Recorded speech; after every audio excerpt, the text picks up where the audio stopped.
Hi everyone. I'm doing this video to encourage anyone out there who might be looking into going into the business, a business like run a cleaning company, or perhaps you just want to do ironing. Something that has a low entry barrier. I have spent a lot of years running a cleaning business, and I've run it in different forms like window cleaning, commercial, domestic, even industrial. And I honestly feel that it's a business that anyone can do, but the perception is probably what will make it difficult for you or for most people to enter. Really, people feel like it's a dirty job, but they don't want to be seen running a cleaning business because it's not cool enough.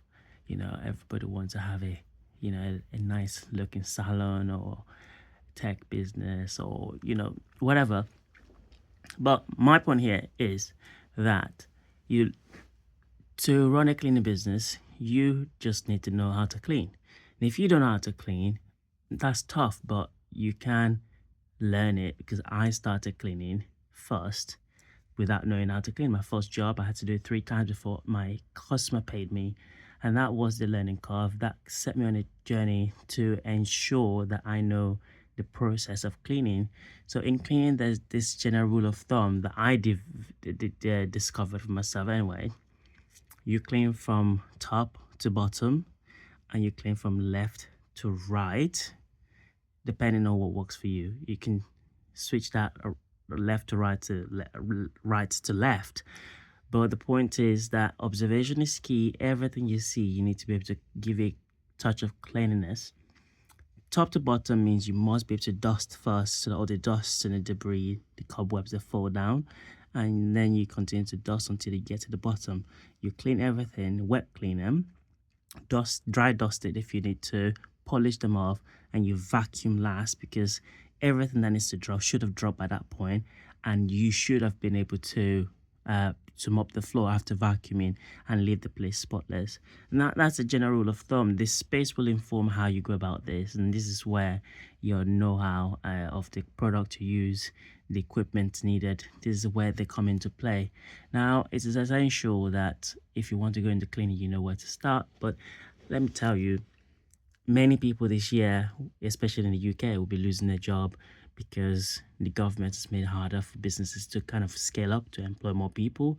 And if you're one of those who struggle at work, you might find yourself on the negative end of the redundancies because businesses really want value for their money now. And if your productivity level is low, if you've been struggling to give your best to your employer, you might find yourself probably losing your job soon. And I hope you don't, but it shouldn't be the bad thing. If you lose your job for whatever reason, whether it's company is losing its company is closing down, or you feel like you need to move on, businesses like cleaning are always in demand. So same way like plumbing jobs, electricians are always in demand, cleaners are always in demand. And in cleaning, you can earn between £20 to £30 an hour doing a good job for different people. The hardest thing out there is just discovering customers, and even harder is maintaining them because in my opinion, it's easier to find a customer. To maintain a customer is where your personality show. If you got bad personality, you really cannot maintain a customer.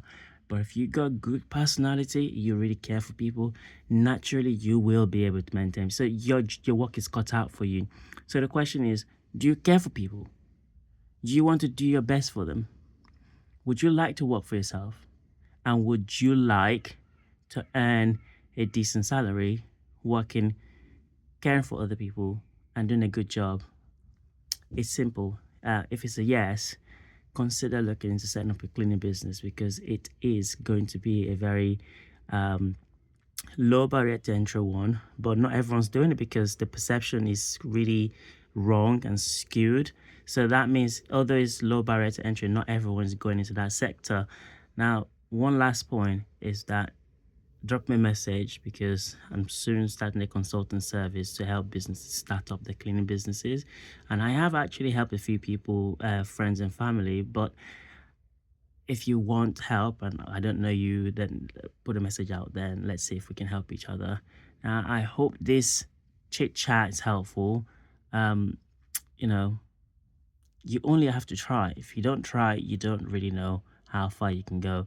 I only started cleaning my cars, and cleaning my cars turned into carpet cleaning, and carpet cleaning turned to domestic cleaning turned to commercial cleaning turned into industrial cleaning. And I went back into just focusing on commercial cleaning because I felt like that was a bit more predictable, and I was able to grow my staff count on that basis. COVID made me think twice. I felt like I didn't want that, and having family also changed my understanding. But my need for running a business is that I want to employ people, and I don't want to be fully involved. And there are other factors that will also come into play.